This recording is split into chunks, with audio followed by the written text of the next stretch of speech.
meus alunos, na segunda aula remota Visual de Geografia.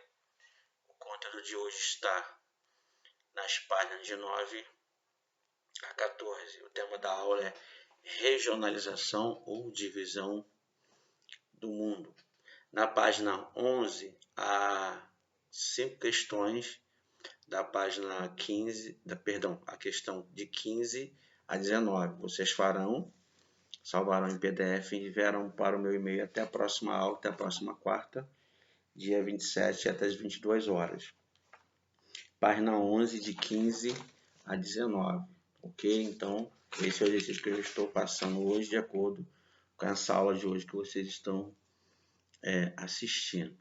Bem, o que é regionalização? Regionalização nada mais é do que dividir o espaço geográfico em regiões para facilitar o estudo, para facilitar a exploração, para facilitar não só a vida de quem estuda a geografia, mas das próprias pessoas que moram ou habitam em cada região geográfica. Então, quando um estado, uma nação começa a dividir o seu próprio território, o objetivo é estudar para poder solucionar problemas e a entender de forma mais facilitada as maneiras que esse próprio estado, esse próprio governo, ele irá então encontrar solução para os seus próprios problemas. E essa divisão, com certeza, é feita pelo próprio homem.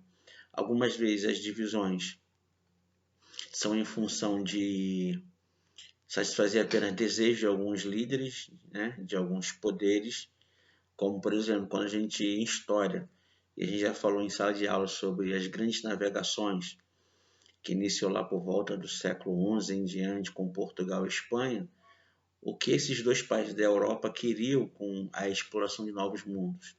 Eles queriam riqueza, poder e expandir a sua área comercial, ou seja, que tivesse lugares em todas as partes do mundo que pudessem absorver, que pudessem comprar os produtos que eles mesmos fabricavam.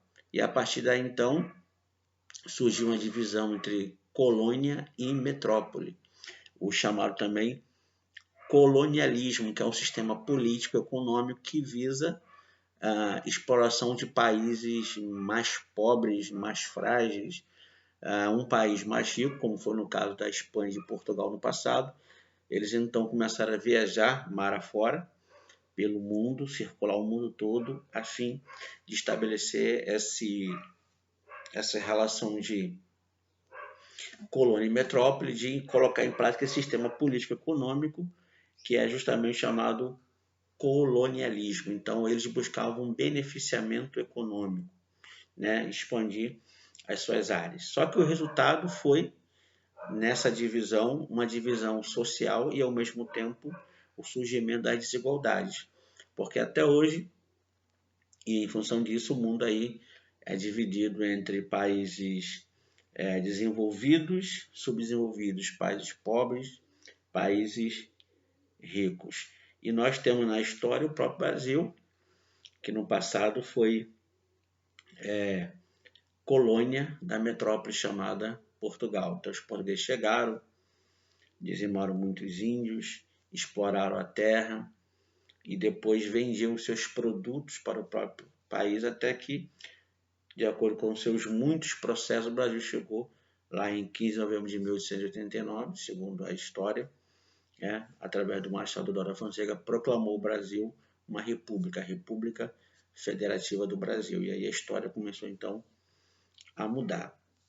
Mas quando há essa divisão, quando há essa interferência, quando há essa união, quando há essa separação das nações em função de comércio, de mercado, de economia, de exploração, criou-se um termo chamado geopolítica.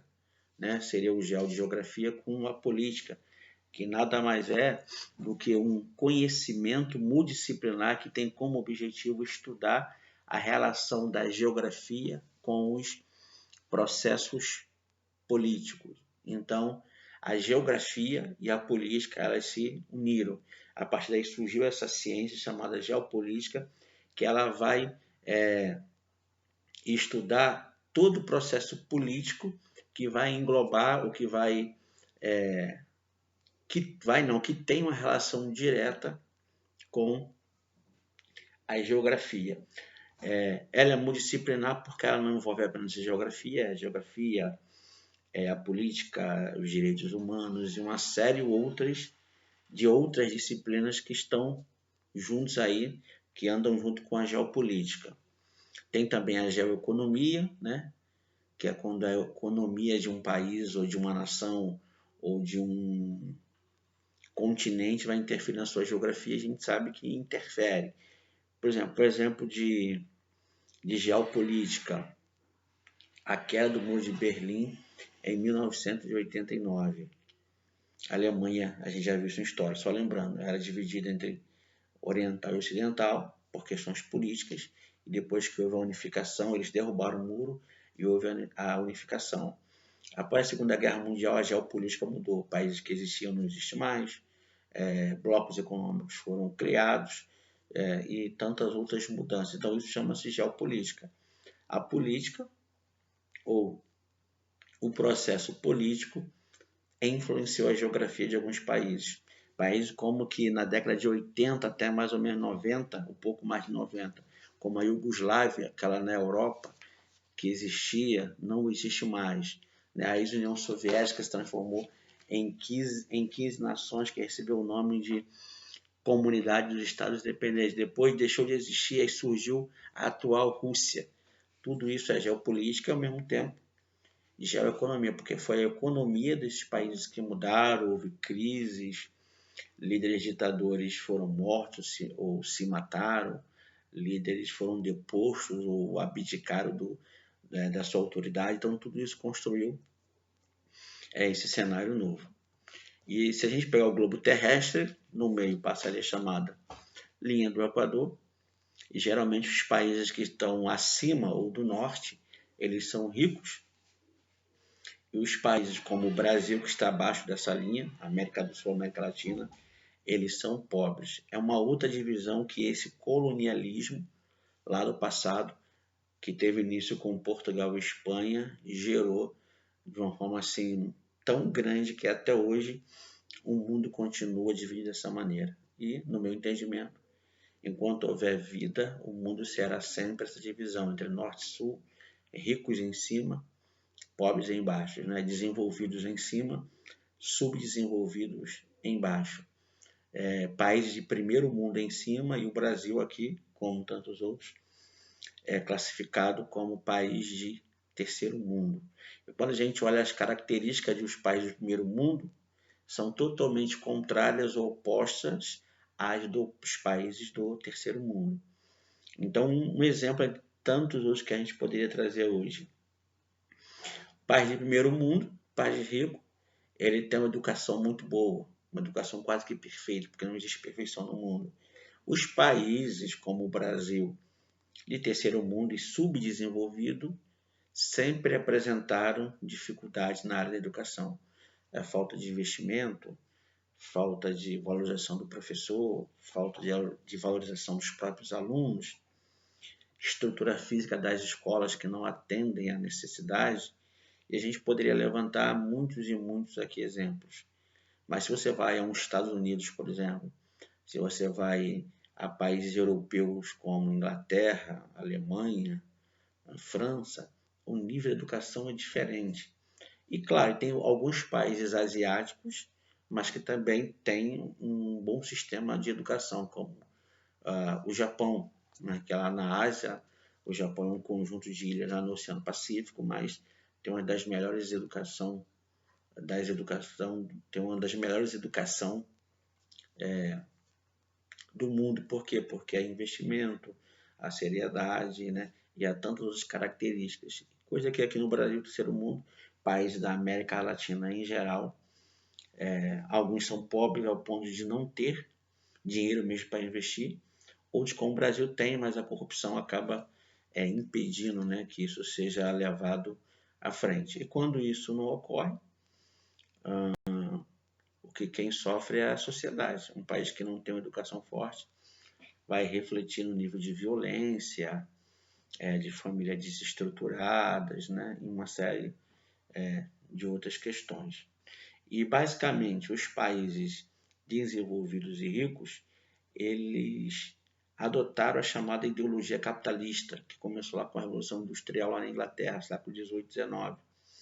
E aí o capitalismo é essa ideologia política que tem como objetivo mercado, consumo, produção, concorrência, livre mercado, e eles trabalham em função disso para produzir riquezas, para que aquelas riquezas que sejam produzidas, elas estejam na mesa de todo ser humano, cada um dentro do seu contexto, que é o chamado consumidor final, para que eles consumam aqueles produtos, para que eles comprem aquele produto, né?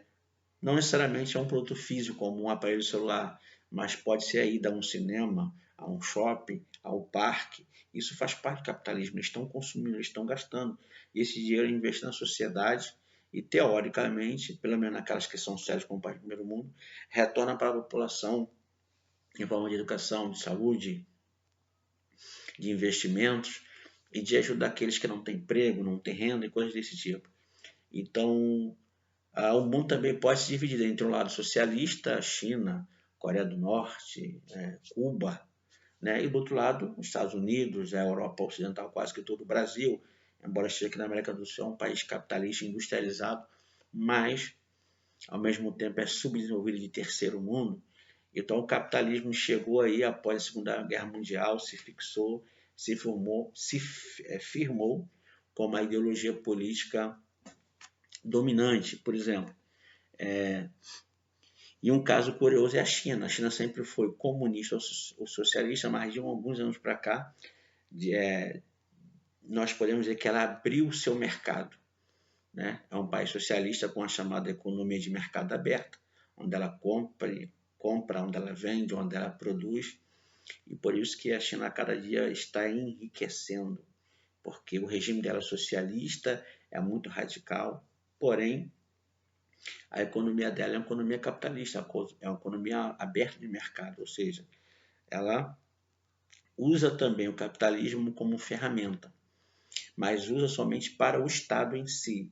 Quando eu falo Estado, eu falo para quem está liderando, não para o povo, porque o povo lá continua sofrendo, alguns passam fome, e também lá há muita desigualdade. Então isso acabou gerando miséria.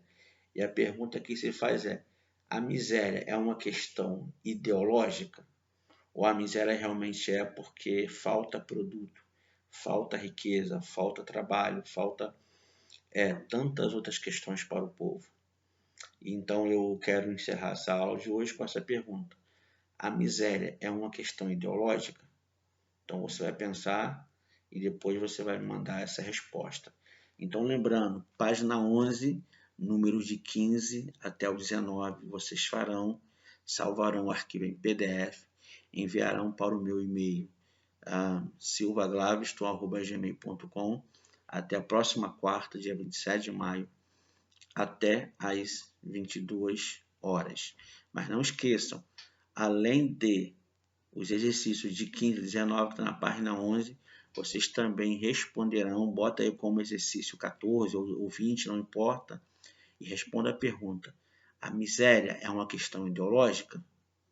Né? Sim ou não, justifique a resposta, ok? Então, tenham uma boa aula, muito obrigado pela atenção e até a próxima.